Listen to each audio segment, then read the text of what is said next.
The ship smelled of salt, diesel, and fear.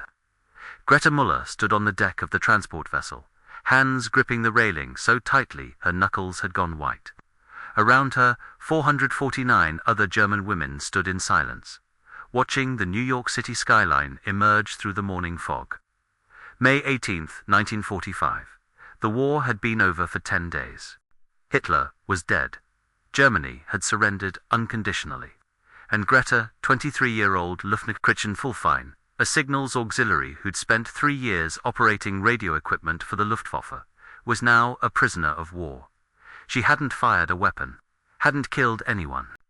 Her job had been communications receiving and transmitting coded messages from German aircraft. But when American forces overran her base near Frankfurt in April, she and hundreds of other Helferinnen had been rounded up, processed as military personnel, and scheduled for transport to the United States. Nobody knew what to expect. For 3 years, German propaganda had painted America as a land of gangsters and savages, a mongrel nation with no culture, no discipline, no honor. Joseph Goebbels had told them Americans would treat German prisoners with unimaginable cruelty, starvation, humiliation. Greta had believed it. Why wouldn't she? Propaganda had been her reality since childhood. She'd joined the Helferinnen Corps at 19 because she believed in duty, in service, in defending the fatherland. She'd worn her uniform with pride. Now that uniform was gone, stripped from her at the processing center in Hamburg. All the women wore identical grey dresses, issued by the American Red Cross plane, shapeless but clean. Cleaner than anything Greta had worn in the final chaotic months of the war. The ship's engines rumbled beneath her feet. The Statue of Liberty appeared through the mist, torch raised, face turned toward Europe. One of the women whispered, "She's looking away from us. Even she doesn't want to see what we've become." Greta said nothing. She just stared at the Manhattan skyline buildings, taller than anything in Germany, glittering with lights even in daylight. The city looked untouched. No bomb craters, no ruins, no ash. How was that possible? Germany lay in rubble. Berlin was a graveyard. Hamburg burned for days after the Allied bombings. Yet here was New York, pristine and towering, as if the war had been a nightmare that never reached these shores. The ship docked at noon. Military police lined the pier. American soldiers in clean uniforms, rifles slung casually over shoulders. Not pointed, just present. An officer with a clipboard called out in broken German, "You will disembark in an orderly line. Do not run, do not resist. You will be processed and transported to your assigned facility." The women descended the gangplank in silence. Greta's legs shook. She'd spent 2 weeks on that ship, barely eating, unable to sleep, imagining what awaited her in America. Torture, interrogation, revenge. Instead, at the bottom of the gangplank, an American soldier young man with red hair and freckles offered his hand to help her step onto solid ground. She stared at his hand like it was a weapon. He smiled awkwardly. "Ma'am, watch your step, ma'am." He'd called her ma'am. Greta took his hand. He helped her down, then moved to assist the next woman. No shove, no insult, just courtesy. Her mind couldn't process it. They were herded politely onto buses. Military buses, but with cushioned seats. Greta sat by a window, watching New York roll past. Streets full of cars. People in bright clothing. Shops with windows full of goods. Women wearing lipstick and high heels. Laughing on street corners. This was the enemy. This was the nation they'd been told was on the brink of collapse. The bus ride took 3 hours. They traveled north, through New Jersey and into Pennsylvania, until they reached a place called Fort Indiantown Gap, sprawling military installation that had been converted into a prisoner-of-war camp. The gates opened. The buses rolled through, and Greta saw something that made her breath catch. Barracks. Neat, white-painted wooden barracks, arranged in rows. Gardens with flowers, a mess hall with smoke rising from chimneys, an infirmary with a red cross painted on the roof, and in the center, a parade ground with a flagpole flying the American flag. It looked ... orderly, clean, almost peaceful. An officer stood waiting a woman. wearing the uniform of the Women's Army Corps. She was older, maybe 40, with kind eyes and a no-nonsense expression. She addressed them in fluent German. "My name is Captain Dorothy Hartmann. I will be your liaison officer. You are prisoners of war under the protection of the Geneva Convention. You will be treated with dignity and respect. You will receive adequate food, shelter, medical care, and the opportunity to write home. In exchange, you will obey camp rules and conduct yourselves appropriately. Do you understand?" Silence. The women stared at her, too shocked to respond. Captain Hartmann sighed. "I know you're scared. I know you've been told terrible things about America. But you're safe here, that's a promise." She gestured toward the barracks. "Each of you will be assigned a bunk. You'll receive clean uniforms, work clothes, not prison stripes. You'll have access to showers with hot water, a library, a recreation hall. Breakfast is at 7.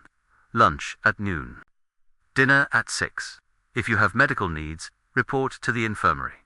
One woman, a former nurse, named Liesel, raised her hand tentatively. What will happen to us?" Captain Hartmann's expression softened. "You'll stay here until repatriation arrangements are made. That could be months, maybe a year. It depends on when Germany can receive you back. In the meantime, you'll work light duties, nothing dangerous. Laundry, gardening, kitchen help. You'll be paid a small wage, and you'll be treated like human beings." Greta felt something crack inside her chest. She'd expected chains. She'd expected cruelty. Instead, she was being offered a wage. That night, lying in a bunk, with clean sheet-actual sheets, white and crisp, Greta stared at the ceiling and tried to understand what was happening. Outside, she could hear crickets. Somewhere in the distance, a radio played swing music. The air smelled of pine trees and summer grass. This was America, the land of the enemy. And it felt more like home than Germany ever had. The first breakfast broke Greta completely. She woke at 6:30 a.m. to the sound of a bell, not harsh, just a gentle clang, signaling mealtime. The women filed into the mess hall, still uncertain, still waiting for the other shoe to drop. Inside, long tables were set with metal trays. American soldiers stood behind serving stations, scooping food onto plates. Greta stepped forward, tray extended, and watched as a young private loaded her plate with scrambled eggs, toast, bacon, and a cup of real coffee. Not ersatz coffee made from roasted grain, but actual coffee that smelled like mornings before the war. She stared at the plate. More food than she'd seen in a single meal in 2 years. The private noticed her hesitation and smiled.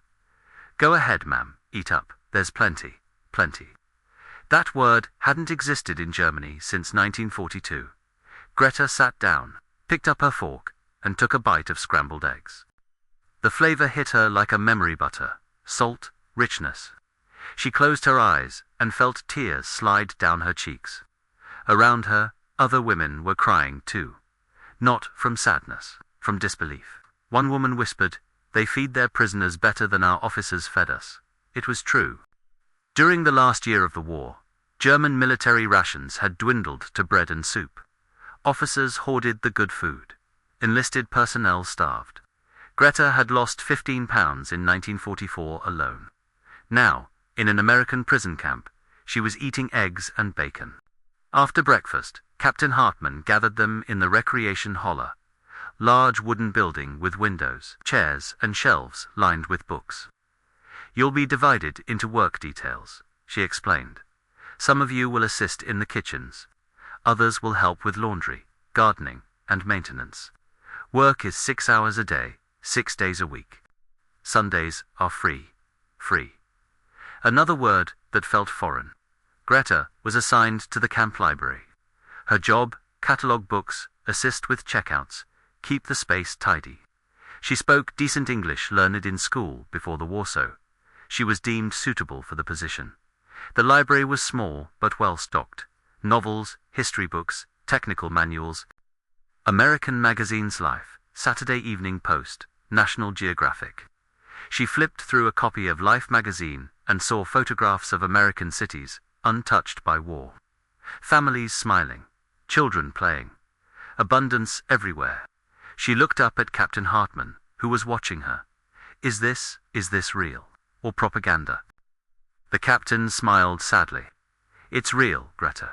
This is what America looks like. But we were told. I know what you were told. You were told we were savages. You were told we were weak. You were told we hated you. She paused. We don't hate you. We hate what your government did, but you. You're just a young woman who did her duty. Same as us. Greta's hands trembled. Everything she'd believed was unraveling. Over the following weeks, the women settled into a routine. They worked. They ate. They slept in clean beds. They wrote letters, home letters, that were screened by camp censors, but not destroyed. And slowly, piece by piece, their worldview shifted. One afternoon, Liesel, the former nurse, was working in the infirmary when an American medic brought in a German soldier who'd been injured during transport. Shrapnel wound from the war. Now infected. The medic worked alongside Liesel, treating the wound with antibiotics, fresh bandages, care. He didn't speak German, but he didn't need to. His actions said everything. When the soldier was stable, the medic turned to Liesel and said in broken German, "Good work." She stared at him. You would save him, even though he is German. The medic looked confused. He's a patient. That's all that matters. That night, Liesel told Greta, they don't see us as enemies. They see us as people. Greta nodded, slowly. I know, and that's what terrifies me. Why? Because if they're right about this, what else were we wrong about? By August 1945, the camp had transformed. What had started as a detention facility now felt like a small community. The women worked their assigned duties, but in their free time, they read, played cards, listened to music. The Americans allowed them to form a small choir. They sang German folk songs in the evenings, voices drifting across the camp. American soldiers would stop and listen. Some smiled, some looked sad. One evening, a young GI approached the fence where Greta was tending the garden. He was maybe 20, with a clean-shaven face and nervous hands. Excuse me, ma'am, he said, in halting German. I wanted to ask, why did you join? The Helferinnen, I mean. Greta looked up, surprised. Nobody had ever asked her that before. I believed in duty, she said slowly. I believed I was defending my country. Do you still believe that? She was quiet for a long time. Then, I don't know what I believe anymore. The soldier nodded. My brother died at Normandy. German machine gun. I hated you, all of you. But now, he gestured around the camp. You're just people. You were lied to, same as we were. Greta felt tears prick her eyes. I'm sorry for your brother. Me too. He smiled sadly. But hating you won't bring him back. He walked away. Greta stood there, dirt on her hands, staring at the flowers she'd planted. In September, the camp received a shipment of new supplies, clothing, shoes, hygiene products. The women were issued proper work uniforms, not prison garb. They were given access to a small commissary where they could buy with their wages candy, cigarettes, writing paper. Wages, they were being paid to work. Not much 50 cents a day, but it was real money. One woman bought a chocolate bar and cried when she tasted it. She hadn't had chocolate in 4 years. Greta used her earnings to buy writing paper. She wrote letters to her family, her mother, her younger sister. She didn't know if they were alive. Much of Germany was in ruins. Communications were spotty, but she wrote anyway. She told them she was safe. She told them she was being treated well. She told them America was not what they'd been told. She didn't know if they'd believe her. By November, some of the women had been repatriated, sent home to a Germany under Allied occupation. But many remained. The logistics of moving hundreds of thousands of prisoners back to a devastated Europe took time. Greta was scheduled for repatriation in December. The date approached, and she felt ... conflicted.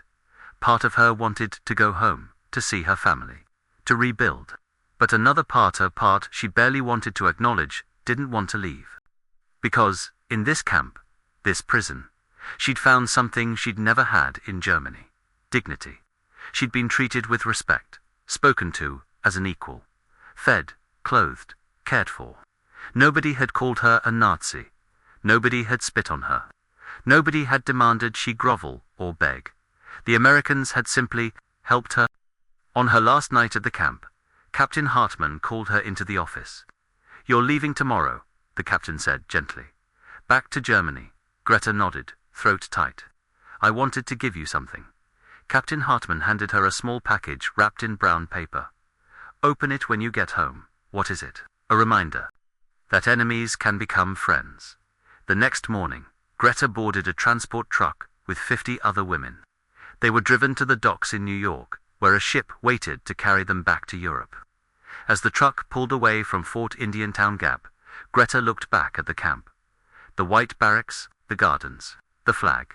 She whispered, "Thank you." The ship docked in Hamburg 3 weeks later. Germany was unrecognizable. Entire cities reduced to rubble. People wandering like ghosts through the ruins. Starvation, disease, despair. Greta found her family, her mother and sister, living in a bombed-out apartment with no windows. They had almost no food, no heat. They were surviving, barely. When Greta told them about America, the food, the treatment, the kindness, her mother didn't believe her. "Propaganda," her mother said bitterly. "They want you to think they're better than us." "Mama, it's not propaganda. I was there, I saw it." Her mother turned away. "You were always naive, Greta." That night, Greta opened the package Captain Hartmann had given her.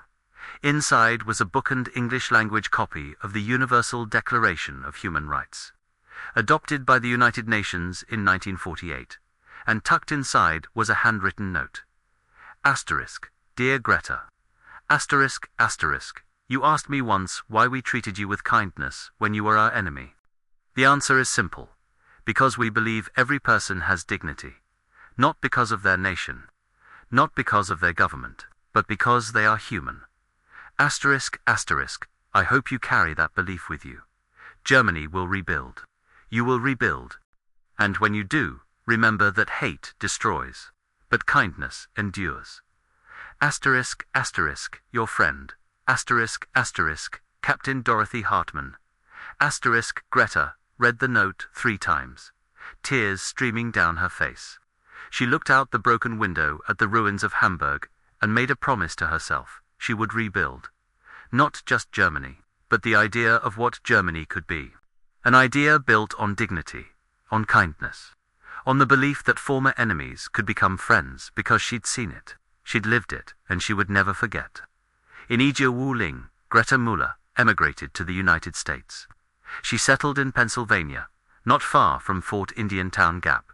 She worked as a translator for the U.S. Army, helping bridge communication between American forces and German civilians during the post-war reconstruction.